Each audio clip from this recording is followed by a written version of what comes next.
Close your eyes and imagine the year 1657. The sky over the Deccan is painted with the colors of war and hope.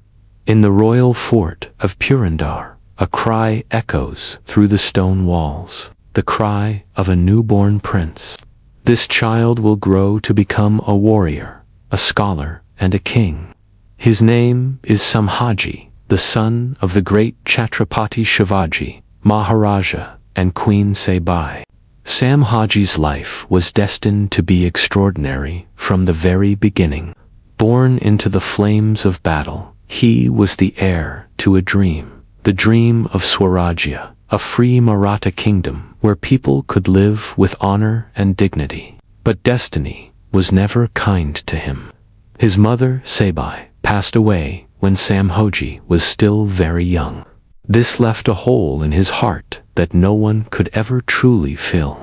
Raised under the guidance of his grandmother, Jivabai, and his father, Shivaji Maharaja, Sambhaji's childhood was one of discipline, learning, and silent strength.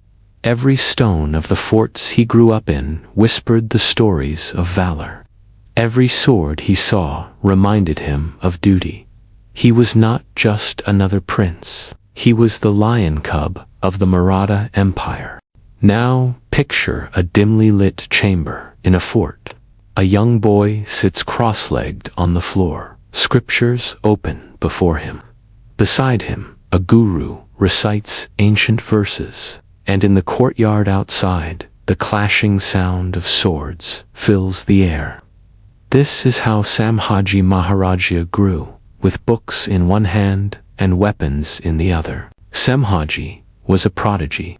By his teenage years, he could speak and understand 16 languages, including Sanskrit, Marathi, Hindi, Farsi, and even Portuguese. His intellect was razor sharp. He could debate scholars, read the great epics, and analyze politics with ease. But his education was never limited to books. He trained as a warrior every single day. Sword fighting, archery, horse riding, commanding troops, even naval strategy. Sambhaji learned them all. His father, Shivaji Maharaja, wanted him to be more than a ruler. He wanted him to be a protector of Swarajya. At night, under the flickering light of torches, Sambhaji would listen to Shivaji's words. Lessons not found in any book. Lessons about justice, leadership, and sacrifice.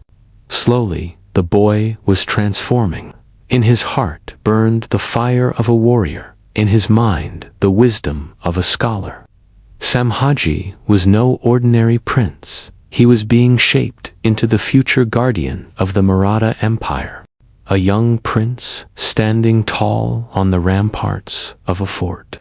His eyes are sharp. His hands grip the sword with confidence. And though still very young, destiny is already calling him into the world of war and politics. This is Sambhaji Maharaj, the lion cub of Shivaji. By the age of just 14, Sambhaji Maharaja was no longer a child. His training in languages, scriptures, and weapons had prepared him for a much larger stage. The Maratha Empire was surrounded by powerful enemies. The mules in the north, the Adil-Shahi, and the Siddhis on the west coast, and constant betrayal within. Sambhaji's first experiences of battle came at a very early age. Under his father's guidance, he learned not only how to wield a sword, but how to lead men into war. His sharp intelligence and courage impressed even the seasoned commanders around him. Stories say that when Sambhaji rode into battle on horseback, clad in armor, he looked less like a boy and more like a warrior chosen by destiny. But alongside the clash of swords came the challenges of politics. The mules always wanted to break Shivaji's power, and young Sambhaji was often caught in the middle. He was sent to the Mughal court as part of a treaty when he was only 9 years old. Even there, In the enemy's camp, Sambhaji stood firm, his presence so commanding that the Mughal nobles themselves were amazed. As he grew older, he began to realize that leadership was not only about battles, it was also about diplomacy, patience, and sacrifice. And so, the boy who had lost his mother, who had grown up among forts and swords, now stood ready to face the greatest storms of his time. Breathe slowly, and picture the grand coronation of Sambhaji Maharaj in the year 1674. The drums thunder, conch shells echo across the fort of Raigad, and the people of Maharashtra bow before their Chhatrapati. In the crowd, a young Sambhaji stands tall, watching his father crowned as the king of Swarajya. His heart swells with pride, but also with the weight of destiny. For Sambhaji, this moment was more than just celebration. It was a reminder of the path that awaited him. The son of Sambhaji could never live a quiet life. He was bound to the throne, bound to the dream of Swarajya. But the shadow of politics began to grow darker. Many nobles and ministers around the court started whispering doubts. Some questioned if Sambhaji was ready. Others, secretly jealous, feared his strength and intelligence. The young prince often found himself walking a lonely path, torn between loyalty and suspicion. Despite this, Sambhaji never turned away from duty. He rode into battles, fought side by side with his father, and showed courage far beyond his years. In one campaign, when most men hesitated, Sambhaji charged ahead, proving that the fire of the Marathas burned in his veins. Yet, behind the victories, storms were brewing. Sambhaji's relationship with some courtiers grew tense, and misunderstandings deepened. Even his bond with his stepmother, Soyerbai, grew strained, for she wished her own son to succeed Sambhaji. It was a time of testing, a time when Sambhaji learned that the throne was not just a seat of honor, it was also a seat of thorns. And so, while the empire expanded under Sambhaji's leadership, Sambhaji silently prepared himself. His heart carried the pain of betrayal, but his spirit refused to bend. He knew that one day he would have to carry the weight of the Maratha Empire upon his shoulders. Close your eyes and imagine Raigad Fort in the monsoon of 1680. Dark clouds gather above. Rain lashes the stone walls, and inside the royal palace, the greatest Maratha warrior, Chhatrapati Sambhaji Maharaj lies on his deathbed. The empire holds its breath, for the lion of Swarajya is about to fall. As Sambhaji Maharaj closed his eyes for the final time, the Maratha people wept. Their protector, their father, their king, was gone. But even in that grief, the question rose: who will now guard Swarajya? The answer, for many, was clear: Sambhaji, the eldest son, brave, intelligent, and seasoned in war.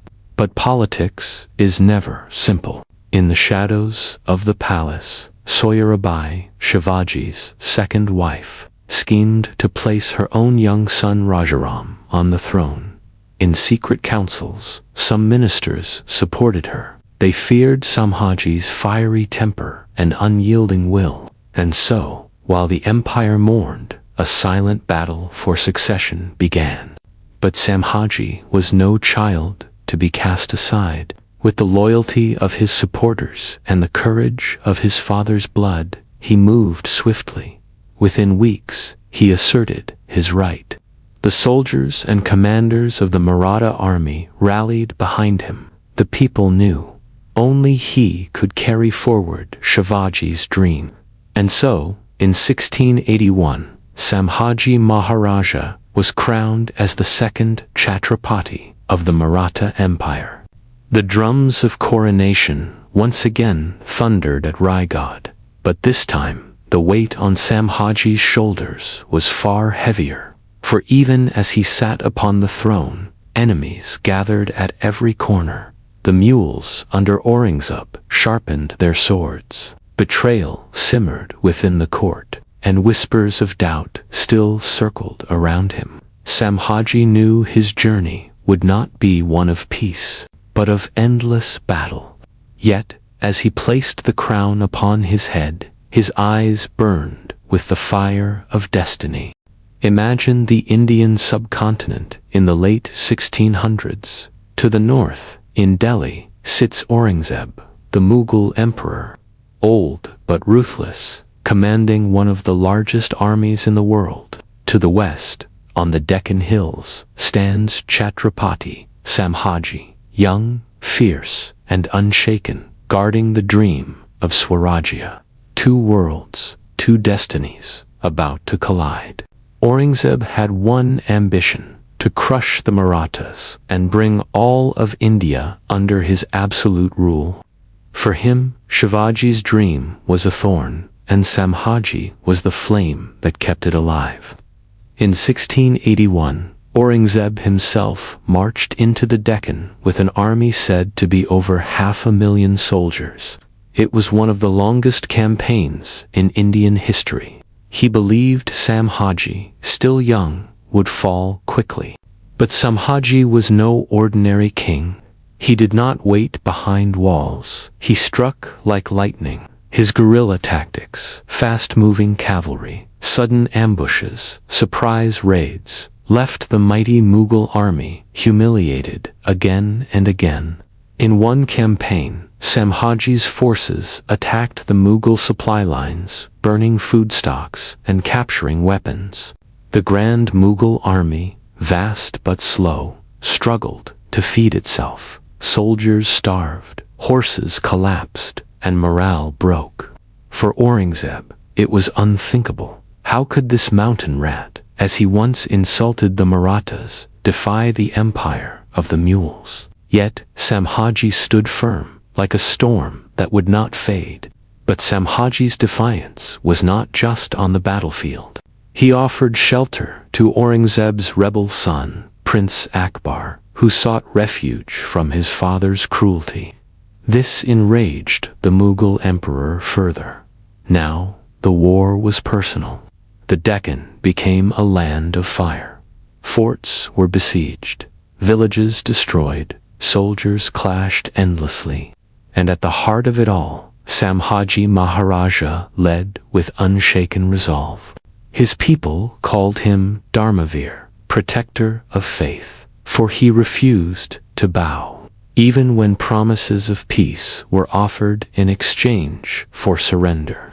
Close your eyes and imagine the year 1689. The Deccan is scarred by years of war. Forts rise and fall. The mules push harder. The Marathas strike back fiercer. Yet, in this endless storm, danger creeps not from the battlefield, but from the shadows of betrayal.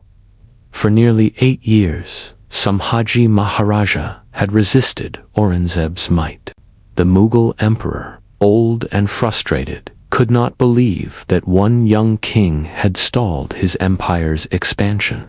Desperation grew in Aurangzeb's heart, and then fate turned cruel. Sambhaji Maharaja, along with his close friend and commander, Kavi Kailash, was resting near Sangameshwar, planning the next strike. But treachery was brewing. Some local chiefs, tempted by Mughal gold and frightened by Aurangzeb's wrath, betrayed his secret location. One night, Mughal forces surrounded the area. Sambhaji and Kavi Kailash fought bravely, swords flashing in the dark. But the odds were impossible. Overpowered, they were captured and dragged before the Mughal army. When news spread, the Maratha lands shook with grief. Their king, their protector, the son of Shivaji, was in chains. Aurangzeb saw his moment. He offered Sambhaji a choice: convert to Islam, Bow to the empire, and you will live. But Sambhaji was not just a king. He was the guardian of his people's spirit. He refused. Standing tall in captivity, he declared he would never abandon his faith, his people, or his father's dream. For Aurangzeb, this defiance was unbearable. Picture a cold morning in 1689. The Mughal camp outside Tulipur is buzzing with whispers. Soldiers gather, courtiers watch, even Aurangzeb himself waits. For today, the might of the Mughal Empire will try to break the spirit of one man, Sambhaji, Maharaj, chained and bruised. Sambhaji was brought before Aurangzeb. Alongside him stood his loyal companion, Kavi Kailash. Their clothes were torn, their bodies scarred, but their eyes still blazed with defiance. Aurangzeb gave his final offer: accept Islam, and I will give you wealth, power, even mercy. Refuse, and you will face death unlike any other. Sambhaji's reply was calm, yet thunderous. I will never abandon my dharma, my land, or my people. Do what you will. My body is yours, but my soul will always remain free. Those words sealed his fate. What followed was brutal. Sambhaji and Kavi Kailash were subjected to days of unimaginable torture. Yet, through every wound, every blow, they did not beg, they did not break. Instead, they sang verses, mocked Aurangzeb, and reminded their captors of the cruelty of tyranny. Witnesses say that even Mughal soldiers, hardened by war, trembled at the sight. For here was a man being torn apart, and still his spirit rose higher than his pain. Finally, on March 11, 1689, Sambhaji Maharaja was executed. His body was cut into pieces, his remains thrown into the river. But far from being silenced, his martyrdom ignited a fire across the land. The Marathas wept, but their grief turned into rage. Sambhaji's sacrifice became the beacon that kept Shivaji's dream alive. In the years that followed, Aurangzeb himself would wither away in the Deccan, defeated not by swords, but by the unbreakable spirit of the Marathas.